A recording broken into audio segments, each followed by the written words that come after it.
Қайырлы күн, құрметті оқырмандарым, каналыма қош келдіңіздер. Бүгін мен сіздерге қысқы мезгілге арналған өте дәмді өріктен жасалған шырынның рецептімен бөлісемін. Міндетті түрде видеоны өткізбей соңына дейін қарап, менің каналыма тіркеліп, жанындағы қоңырауша белгісін басып қоюды ұмытпаңыздар. Ең алдымен бізге қажеттісі өрік. Мен осындай екі түрлі өрікті пайдаландым. Бірі үлкен, бірі кішілі. Езілген өріктерді осылай пайдалансаңыздар болады. Тазартып, сүйегінен ажыратып, жақсылап жуып аламыз. Содан соң блендердің көмегімен еземіз. Егер де сізде блендер болмаса, ет тартқыштың көмегімен жаңағы ұсақтап өткізіп алсаңыздар болады.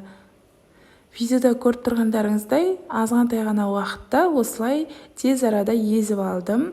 Содан соң осы өрікті бірден үлкен кастрөлге салып, қоюлау күйінде ұнататын болсаңыздар, яғни қабығымен бірге су құйып қайнатсаңыздар болады.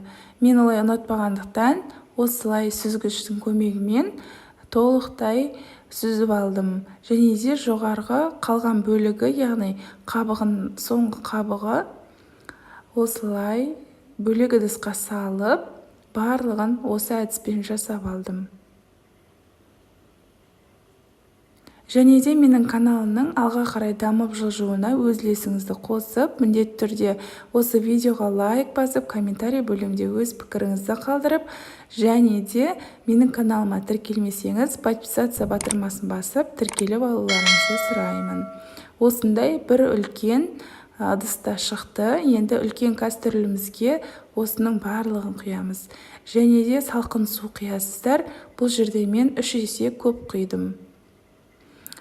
Тура осы ыдыспен 3 рет салқын суды құйып алдым. Содан соң газге қоямыз, және де осыған 400 грамм қант саласыздар. Егер кішкене тәттірек болған қаласаңыздар, 450-500 граммдай қант салсаңыздар жеткілікті. Жақсылап араластырып аласыздар.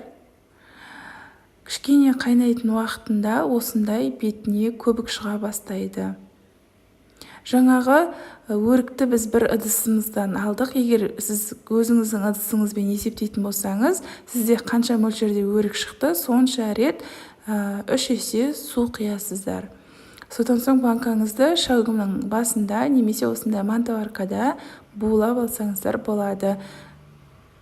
Банканы алдын ала жуып, тазартып алғандарыңыз дұрыс. Содан соң осылай 10 минуттай жаңағы булап аласыздар.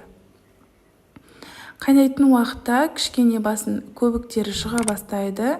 Осы уақытта крышкамызға, қақпағымызға, яғни ыстық қайнаған суды құямыз. 5 минутта қайнатсаңыздар да болады.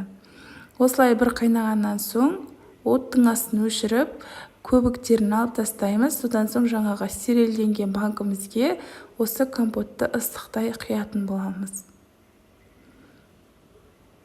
Сонымен қатар менің каналымда қысқы мезгілге арналған өте дәмді компоттардың, вареньелердің рецепті бар. Міндетті түрде жасап көріңіздер. Описание бөліміне сілтемесін қалдыратын боламын. Стерильденген қақпағымызды жауып, осындай банка жапқышпен толықтай қақпағын жауып алатын боламыз. Содан соң сыртына аққан шіресін осындай сулы майлықпен сүртіп алғандарыңыз дұрыс. Осы әдіспен тағы да басқа банкілеріміздің барлығын жауып алатын боламыз. Келесі банканы құятын кезде компотты кішкене қозғап жіберіңіздер. Және де қақпағын жауып, жаңағы әдіспен қақпағын толықтай бұрап, қатырып алатын боламыз. Сыртқы бөлігін тағы да сулы майлықпен сүртіп алыңыздар. Осымен біздің қысқы мезгілге арналған шырынымыз дайын болды. Өте дәмді, керемет табиғи сусындардың бірі. Міндетті түрде дәл осы рецептпен жасап көріңіздер.